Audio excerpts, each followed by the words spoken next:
আমাকে এই কালচারের যে সেক্টরটা, তা সেটা কোথায় আছে? সেটা আছে গানের মধ্যে, সেটা আছে নাচের মধ্যে, সেটা আছে সিনেমায়, সেটা আছে নাটকে।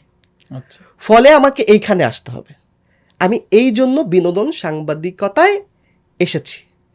এবং যুদ্ধটা যে কালচারালিজমের এবং কালচারেই যে এখন যুদ্ধ, এইটার সবচেয়ে বড় এবং অতি বড় প্রমাণ হচ্ছে আমাদের শহীদ বীর ওসমান হাদি। রাইট। বাংলাদেশে ওসমান হাদির চেয়ে বড় নেতা অনেক আছে। ওসমান হাদি যা বলেছেন এইসব কথা অনেকে ইনাইবেনা অনেকভাবে বলছেন, রাইট, বলছেন না? ওসমান হাদি সরাসরি বলছেন। ওসমান হাদিকে আমরা কি বীর বলি? কালচারাল বীর, তাই না? রাইট। ওসমান হাদি কি খুব বড় পলিটিক্যাল নেতা? না, উনি রাজনৈতিক কোনো দলও তো না, না। উনি হচ্ছেন একটা রাজনৈতিক শক্তি। উনি ম্যাক্সিমাম কথাগুলো, আমি যতদিন ওনার সঙ্গে মিশছি, ওনাকে দেখছি, তার ম্যাক্সিমাম কথাগুলো কালচারাল রিলেটেড, তাই না? তাহলে দেখেন, এখন যারা যুদ্ধ বিগ্রহ নিয়ে কথা বলতেছে, আজকে যদি আমি যুদ্ধ বিগ্রহ নিয়ে কথা বলি যে এরা আক্রমণ করো, তারা আক্রমণ করো, আমার কিচ্ছু হবে না। আমি যদি কালচার নিয়ে কথা বলি, আমি রিক্সায় চলে যাব, পিছন থেকে আমাকে বাইকে এসে আমাকে গুলি করে দেবে। আপনার শিক্ষা প্রতিষ্ঠানের ম্যানেজমেন্ট করে ফেলুন সম্পূর্ণ ডিজিটালাইজড। ব্যবহার করুন তালিমি ক্লাউড স্কুল বা মাদ্রাসা ম্যানেজমেন্ট সফটওয়্যার। সফটওয়্যারটি সম্পূর্ণ ফ্রি ট্রায়াল নিতে এখনই কিউআর কোড স্ক্যান করুন বা কমেন্টে দেওয়া লিঙ্কের ফর্মটি ফিল আপ করুন। তার মানে বুঝছেন যে প্রকৃত যুদ্ধটা কোথায়? কালচার। প্রকৃত যুদ্ধটা হচ্ছে কালচারাল সেক্টরে। এজন্য শিবলি আহমেদ একজন বিনোদন সাংবাদিক। এখন বলতে পারেন তাহলে বিনোদন সাংবাদিক, আপনি তো 14-15 বছর ধরে বিনোদন সাংবাদিকতা করতেছেন, লাভ কি? এই প্রশ্ন যদি আপনি করেন তাহলে উত্তর দিব, নিজে আর উত্তর দিব না। এই প্রশ্নটা করলাম আপনাকে, আসলে আসতো। সিম্পল উদাহরণ দিই, আমি এখন আছি কোথায়? আমি আছি নিউজ পেজ বাংলাদেশ নামে একটা নতুন অনলাইন পোর্টালে, যেটাকে সংক্ষেপে আদর করে আমরা এনপিবি ডাকি।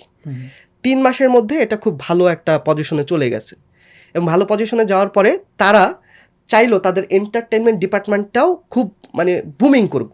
আচ্ছা। তো বাংলাদেশে অসংখ্য বিনোদন সাংবাদিক আছেন, আমার চেয়ে ভালো আছেন, আমার চেয়ে কোয়ালিটিফুল জার্নালিস্ট আছেন, তাদের সঙ্গে তারকাদের অনেক সম্পর্ক ভালো, তারাও ডিজিটাল বোঝেন, কিন্তু তারা আমাকে নিলেন। আচ্ছা। তারা আমাকে নিলেন। এখন আমি গিয়ে কি করতে পারতেছি? সেখানে দেখেন, ওসমান হাদি আমার একটা কালচারের লোক। তাকে যখন মেরে ফেলা হলো, বাংলাদেশের সবচেয়ে বেশি নিউজ কাভার করছি আমি ওসমান হাদির, মানে এই কালচারাল সেক্টর। তাকে মেরে ফেলার পরে যে কোনো জায়গায় যে কোনো, এবং আমি জনমত সৃষ্টি করার, মানে তারকাদের মধ্যে শোবিজে আমি জনমত সৃষ্টি করার চেষ্টা করেছি যে আপনারা কি জানেন কিনা কালচার, মানে শহীদ বীর ওসমান হাদির বিষয়ে আপনার বক্তব্যটা কি, আপনার বক্তব্যটা কি? কারণ আমি জানি তারকাদের একটি স্পিচ এটা অনেক ভ্যালুয়েবল। তারকাদের একটা বক্তব্য, মির্জা ফখরুল ইসলাম আলমগীর বা ওবায়দুল কাদেরের বক্তব্য যতটা না ছড়ায়, একজন তারকার বক্তব্য মাস পিপলের কাছে চলে যায়, গ্রামের মানুষের কাছে চলে যায়। আমি যদি সেই তারকার মুখ থেকে ওসমান হাদির নামটা আমি যদি বলাইতে পারি, ওসমান হাদিকে আমি বাংলাদেশের শেষ প্রান্ত পর্যন্ত পৌঁছায় দিতে পারবো, এবং আমি সেটা করছি। শুধু এটা না, তারকাদের মাধ্যমে একটা বিশেষ শ্রেণীর কাছে পৌঁছায়, বিশেষ শ্রেণীর কাছে আমি, হ্যাঁ, পলিটিক্যাল আলোচনা না, বাংলাদেশের হচ্ছে, হ্যাঁ, একটা গ্রামে যদি 100 জন মানুষ থাকে, চায়ের দোকানে বসে রাজনীতির আলাপ করে 5 জন, 95 জন মনে করে রাজনীতি থেকে দূরে থাকো। এই 95% কি করে? তারা খেলা দেখে অথবা তারা গান বাজনা দেখে।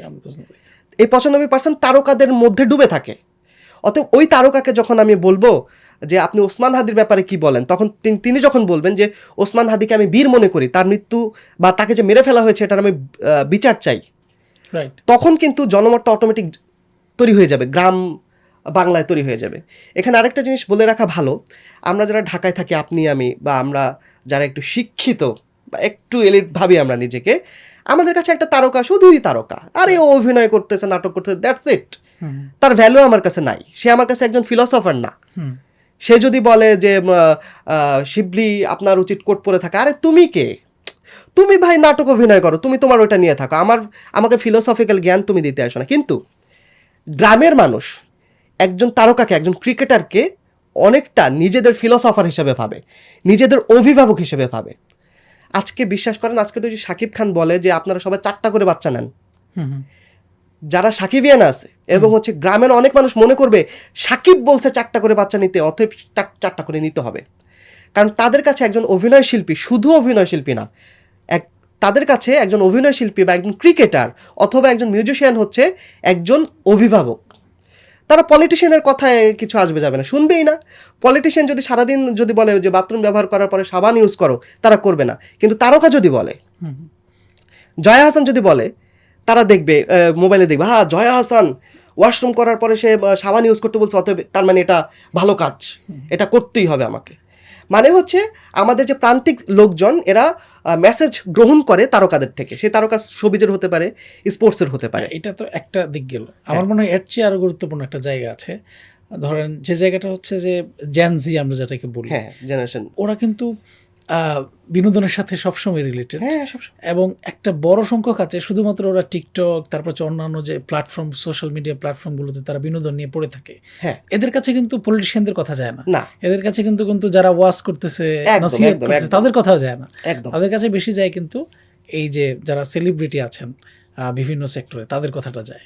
তো সেই জায়গায় কিন্তু এই কথাগুলো পৌঁছায়। রাইট, রাইট, একদম। ফলে এখানে মানে পলিটিক্যাল সেক্টরে কাজ করার চেয়েও একজন সচেতন সাংবাদিকের উচিত হবে কালচারাল সেক্টরে তথা বিনোদন সেক্টরে বেশি সময়টা দেওয়া। এখন এই যে আপনি বিনোদন সেক্টরে আসলেন, এটা তো একটা রঙিন জীবন, এবং রঙিন মানে যারা এই রঙিন জীবন যারা লিড করছে তাদের সাথে আপনার দেখা হচ্ছে, সাক্ষাৎ হচ্ছে, কথা হচ্ছে, এবং তাদের মনের গভীর বাহির ভিতর অনেক কিছু আপনার জানার সুযোগ হচ্ছে। তো সেই জায়গা থেকে আপনি এই আপনার যে চিন্তা, অনেক ক্ষেত্রে কনফ্লিক্টিং অনেক কিছু হয়তো দেখেন, এবং সে জায়গায় হয়তো কিছুটা প্রতিবাদ করেন, কিছুটা মেনে নেন, অনেক বিষয় আসলে সামনে আসে। তো আমরা যেটা দেখি যে এই তারকাদের মধ্যেও বা এই যে সুন্দর একটা পৃথিবী আমরা দেখি, এর মধ্যেও আসলে নানান ধরনের অন্ধকার গলিপথ আছে। তো এই যে একটা বাহির ভিতর আপনার দুটা যেহেতু দেখার সুযোগ হয়েছে, আপনি এই জগৎটাকে কিভাবে আসলে ব্যাখ্যা করবেন? আচ্ছা, তারকাদের ভেতরের জগৎটা যেটা হয়, আমরা ভাবি যে তারা হয়তো অনেক নষ্ট, সোজা কথা। কিন্তু ব্যাপারটা আসলে এরকম না। নষ্টের পরিমাণ কম, খুবই কম। ধরেন তারকা সেক্টরটা সাধারণ মানুষকে যদি আলাদা করি, সাধারণ মানুষের ভিতরে নষ্টের পরিমাণটা বেশি, তারকাদের মধ্যে নষ্টের পরিমাণটা খুব কম। আচ্ছা। আর এখানে নষ্ট হওয়ার দুইটা প্রসেস, একটা হচ্ছে ফিজিক্যাল শারীরিক লেনাদেনা, আর আরেকটা হচ্ছে ক্ষমতার লেনাদেনা। এখানে ক্ষমতার লেনাদেনাটা একটু বেশি। শারীরিক আমরা যেটা ভাবি যে এরা মনে হয় সবসময় একটা ফিজিক্যাল যৌনতা নিয়ে এদের জীবন পার করে, আসলে এই ব্যাপারটা ওইরকম না, অতটা না। এবং মজার ব্যাপার হচ্ছে যে আমরা অনেকে ভাবি এরা মনে হয় ছোট জামা পড়ছে, ইয়ে করছে, নাটক করছে, সিনেমা করছে, লাফাচ্ছে, গান গাচ্ছে, এরা মনে ধর্মকর্ম করে না, আসলে এটা না।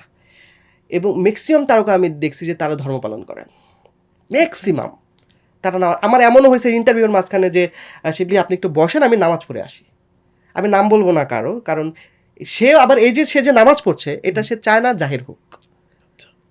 এবং ম্যাক্সিমাম তাদের আচরণ ভালো, তারা হচ্ছে নামাজ ধর্মকর্ম খুবই খুবই করে, কিন্তু হচ্ছে যে সে যে নামাজটা পড়তেছে এটা যদি মানুষকে জানায়, সে মানুষ গালি দেয়, যে জন্য মানুষ আসলে ইয়ে করে না। কিন্তু হ্যাঁ, সবচেয়ে বড় শয়তানগুলা যেটা বাংলাদেশকেও যে রাজাকারিজম চালায় এবং বাইরের জিনিসগুলোকে বাংলাদেশে ইনপুট করে, মানে বাইরের পারপাস সার্ভ করে, হ্যাঁ, সেটা পারপাসটা ভারতের হইতে পারে, আমেরিকার হইতে পারে, চীনের হইতে পারে। কিন্তু চীন আমেরিকা ভারতের পারপাস সার্ভ করার জন্য যে রাজাকারগুলো বাংলাদেশে জন্ম হয়, সেগুলা মূলত সেগুলার একটা অংশ শোবিজ এবং ওই স্পোর্টস থেকে তৈরি হয়। ঠিক আছে, কিন্তু সবাই কিন্তু না। আচ্ছা, আমি বলতেছি ধরেন যে 100 জন তারকার যদি হয়, এরকম পারপাস সার্ভ করে 2 জন।